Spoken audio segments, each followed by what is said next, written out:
After a fairly positive review of the very first indie submission, I was relieved, but also concerned, because I know they can't all be good. Eventually, I will need to roast, toast, utterly incinerate some poor consenting author's book. Is today that day? Let's see what's on the menu. Oh, a Sanderson-esque fantasy novel filled with war, magic, and severely depressed and depressing viewpoint characters. What could possibly go wrong? No fluff writing advice. Cut the fluff! Seekers of the Light by Brian Xavier Cole is my first indie audiobook submission. Hopefully, after this review, it won't be the last. To the point. While I have plenty of critiques for Seekers of the Light, I also have plenty of praise. Let's start with the good before we discuss the bad. You know, start with a compliment before unleashing galaxy shattering devastation. I'm being overdramatic, it's not that bad. From the start, Seekers of the Light has some interesting lore within the world, which immediately drew me in. There's a deep history to the universe, and you get snippets of that history and culture at the beginning of chapters, separate from the main narrative. It's a storytelling element I've always liked when used well. You know, little snippets, little tidbits of trivia to kick off a chapter. Tidbit? I always thought it was tidbit. My word processor is telling me it's titbit. It's underlined in red. Is it really titbit? It, all right, I'll accept that and move on. My point is, Seekers of the Light has some deep world building with deep lore, especially around religion. Sound familiar? I'll talk about the Brandon Sanderson similarities soon. Seekers of the Light isn't your typical swords and wizards fantasy, although there are technically space wizards and laser swords. Not a dragon in sight, though. Anyway, as someone who grew up watching Star Wars, I'll take wizards in space any day of the week, but it definitely needs more dragons. The magic system is hard-ish, with three unique powers certain people can access either through natural ability or devices, magical conjurings, things called surges. Not entirely sure how they work, probably don't need to know. I do appreciate how we're not slapped in the face with a bunch of exposition about the magic system early. Info's drip-fed and you just gotta roll with it at the start. We do eventually get an explanation for what each power does, but we never really learn how the magic works, at least not on a deep level, so it's still a bit mystical and mysterious in that sense. There is a minor problem with the slow-paced serving of magic system-related info, which I'll get to in my critiques. First, more praise. Seekers of the Light has a great cast of viewpoint characters. They're all distinct and have different strengths, weaknesses, goals, and motivations. Due to the nature of their various situations, they're not the most active characters, especially Perilor, who's essentially a slave for most of the book, but their psychology is explored well. And we do get character development of varying degrees. There's a time skip early on, and Perilor is noticeably different afterwards. Some authors forget about off-page character development when they write a time skip, but not the case here. Perilor becomes a bit difficult to be around, to be honest, which is fair.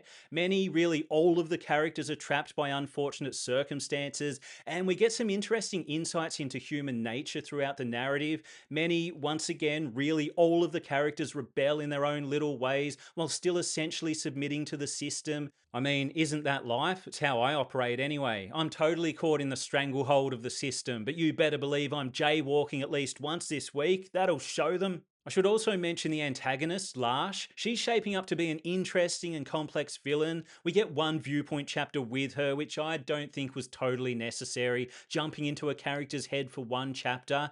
But we do get some solid characterization for her later, during her chats with her apprentice, Ryla. Larsh being such a mysterious and seemingly complex antagonist is one of the book's strongest points. She may even have a good reason for doing so much galactic war. I mean, everyone has their reasons, yeah? We all think we're right. That's human nature. Do you agree? Of course you do, because I'm right. What else is good? Oh, the horrors of war. I mean, the horrors themselves aren't good, but Seekers of the Light does showcase them well. It's a very war and battle-centered story. Overall, quite depressing, but the characters are frequently challenged in big ways. They face the occasional moral dilemma. No one has it easy. While there are some big lulls in tension and pacing, I'll get to that soon, there are some genuinely tense moments that draw you in. Alright, last bit of praise before I turn up the heat. Character names. Some fantasy authors, me included sometimes, tend to use familiar names or names that are close to common real life names, which can work. Others are more original and concoct a bunch of unique sounding names for their characters. Brian Cole is the latter type of author. Perilor, Ithray, Ryla, Zanala, all fresh creative names in my opinion. I respect it. But do you know what I don't respect? A plot that falls asleep halfway through the story and doesn't groggily reawaken until the end.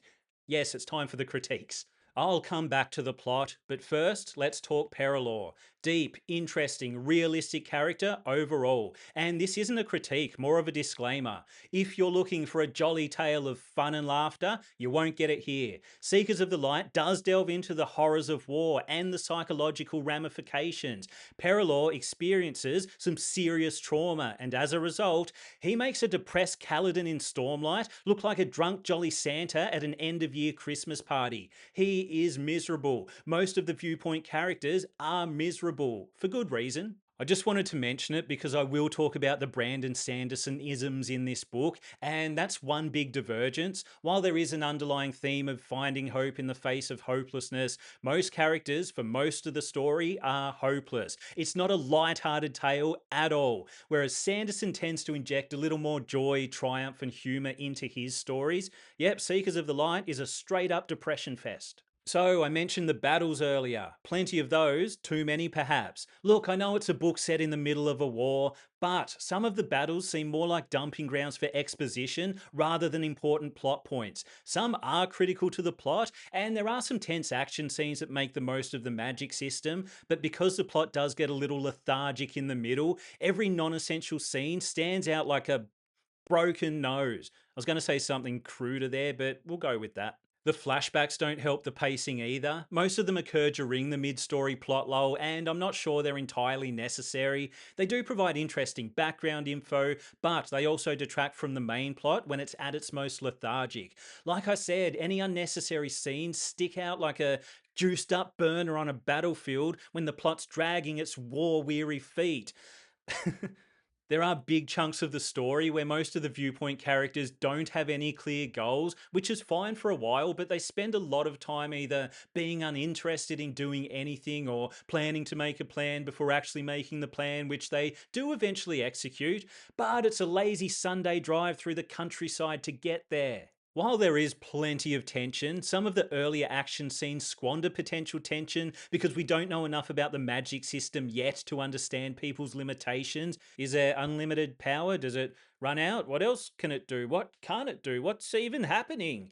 When you don't understand a character's weaknesses and limitations, it's hard to know when they're in genuine trouble or getting close to a point of concern, which makes it hard to feel tension. For example, at one point, a character's doing a battle, he gets hurt multiple times, but he keeps healing, and I don't know if he's in trouble or not until it overtly says he's in trouble. Are you struggling over there, champ, or is it all good? I'm sorry, but I don't understand how your magic works. When authors take the progression approach to magic, readers generally understand the limitations because they're learning them along with the characters. But in Seekers of the Light, most characters have already progressed their powers, so they know their limitations, but we don't right away. In this case, it's not a big deal. We do eventually learn what's what and who's who, and that's when the story really kicks off. It just means some potential tension is squandered in the beginning.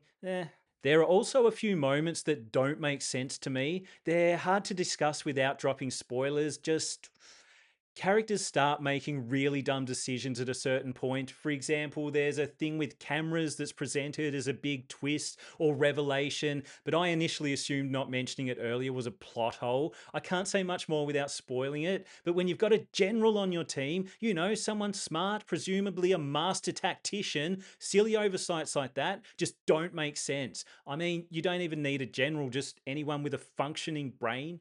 All right, let's talk Brandon Sanderson. If Seekers of the Light isn't influenced by Sanderson, I'll eat my left shoe. And I'll tell you, the worst thing about eating a shoe isn't the eating part, it's what happens after. No, not that. I'm talking long term. If you eat one of your shoes, now you only have one shoe. What do you do with one shoe? Eat that too? Anyway, Brandon Sanderson. I see so much Sanderson in Seekers of the Light. The simple prose, the nature of the magic system, the religious element. I mean, I can see the parts of Mistborn and Stormlight Archive that may have influenced this story. For example, we got a bunch of slaves forced to fight someone else's war. Sound familiar? Stormlight in space, maybe? A sinister god whispering in people's ears, trying to control and manipulate them. No, not Ruin, Oblivion. Similar names, different gods. I mean, that's an old age tale. That's an age old tale. But so many parts of the story made me think. Sorry, Sanderson did it! With all that said, Seekers of the Light is original, it's got its own thing going on, and it handles those familiar elements well. My main issue with this book is it doesn't feel like a complete story arc. It sets up a lot, but we don't get those big Sanderson style payoffs. Alright, I'll stop making the Sanderson comparisons now. Anyway, you know this series is going somewhere, it just doesn't get there in book one. Now, Brian did mention that book one and book two were originally outlined as a single book, which makes so much sense. The ending of this book would have been a nice midway point for a complete book one. Book one is mostly set up, but it seems like all the payoffs are waiting for us in book two, which is fine when you know the story's structured that way. But as a standalone, for me, Seekers of the Light didn't provide a satisfying conclusion. I think that's also why the story feels so depressing. We start to hear about hope, and some characters start to feel hopeful, but we don't get to see them act on it yet. It's almost all misery, a depression convention, so I'm expecting some big wins in book two. Please? Before I say my final words, I want to talk about the audiobook, which is how I consumed Seekers of the Light. Right now it's up on Spotify as a podcast, and Brian did the narration himself. When an author narrates their own book, I always expect the worst, but he actually nails it. I'm not talking Jeff Hayes level narration here, but for an amateur job, it's well narrated, well produced. I had no issues listening. So if you're in the mood for a bleak yet compelling space fantasy that does offer glimmers of hope with religious undertones, maybe overtones is the correct word, an interesting cast of characters, and huge series potential, Seekers of the Light Book 1 is currently up on Spotify and Amazon for free. Not sure how long that'll last, but that's the current situation as of recording. If you're watching this in the future, which everyone is technically, that may have changed. Look, aside from the laboured march through the middle of the plot, overall, I enjoyed Seekers of the Light for the rich lore and world building, the truly challenged characters, and all that underlying series potential. And it is great to see indie authors offering audiobooks. It's how Brian managed to jump the submission queue. I was looking for my next ear read and he delivered the goods. Now I'm just waiting for all those promised payoffs. If you enjoyed this video, hit subscribe. If you didn't enjoy this video, hit subscribe anyway, and hate watch my content. That's always fun.